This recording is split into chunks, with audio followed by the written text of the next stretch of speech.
இன்றைக்கி காலத்தில் வந்து சின்ன குழந்தைங்கலேருந்து பெரியவங்க வரைக்கும் நரை முடின்றது ஒரு பெரிய ப்ராப்ளமாக இருக்குது.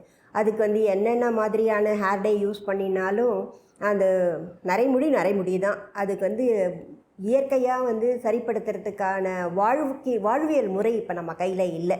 ஏன் அப்படின்னா, வெயிலில் ரொம்ப அலையக்கூடாது, ராத்திரியில் நிறைய கண் முழிக்கக்கூடாது, நிறைய தண்ணி குடிக்கணும், இன்னும் நிறைய விஷயங்கள் அந்த தலையாய பிரச்சனையாக இருக்குது. அந்த ஹேர் டையை யூஸ் பண்ணுறவங்களுடைய எண்ணிக்கை 100க்கு 90 பேர் ஹேர் டை யூஸ் பண்ணுறாங்க. இந்த ஹேர் டையை யூஸ் பண்ணுறதுல சில வழிமுறைகள் இருக்குது. அதை ஃபாலோ பண்ணால் அதனால் வர சைடு எஃபெக்ட் இல்லாமல் இருக்கும். என்னென்னா, ஹேர் டை நம்ம பண்ண போகிறோம், இன்றைக்கி ஹேர் டை பண்ண போகிறோம் அப்படின்னா, டை பண்ணுறதுக்கு முன்னாடி வயிறு நிறைய தண்ணியை குடிச்சிருங்க. 1. 2வது, கொய்யா இலையை கொதிக்க வச்சு அந்த தண்ணியை தலையில் அப்ளை பண்ணி அது காஞ்ச பாடு ஹேர் டை அப்ளை பண்ணுங்கள். அது டை வந்து நல்லா ஸ்டிக்காக பிடிக்கும், அதே சேர்ந்து முடி உதிர்தலை தடுக்கும்.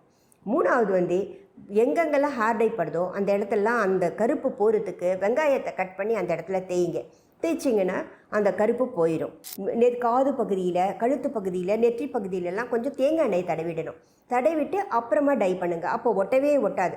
அப்படியே ஒட்டினாலும் அதை வந்து டிஷ்யூ வச்சு தொடச்சிட்டு வெங்காயத்தை தடவினீங்கன்னா அந்த இடத்துல இருக்க டை வந்து கம்ப்ளீட்டாக போயிடும். இந்த மாதிரிலாம் யூஸ் பண்ணிக்கோங்க.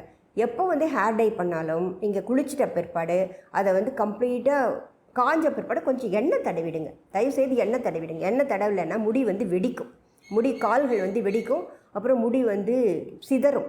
அதனால் அதுலேருந்து தப்பிச்சுக்கிறதுக்கு ஹேர் டை பண்ணுறதுனால முடி கொட்டுது, ஹேர் டை பண்ணால் முடி கொட்டுது அப்படி இல்லை. முடி கொட்டினாலும் நல்லா அலசிட்டு தலையில் கொஞ்சம் எண்ணெய் தடவுங்க. காஞ்ச பிற்பாடு கொஞ்சம் எண்ணெய் தடவுங்க. சீக்கிரமாக முடி உதிராது.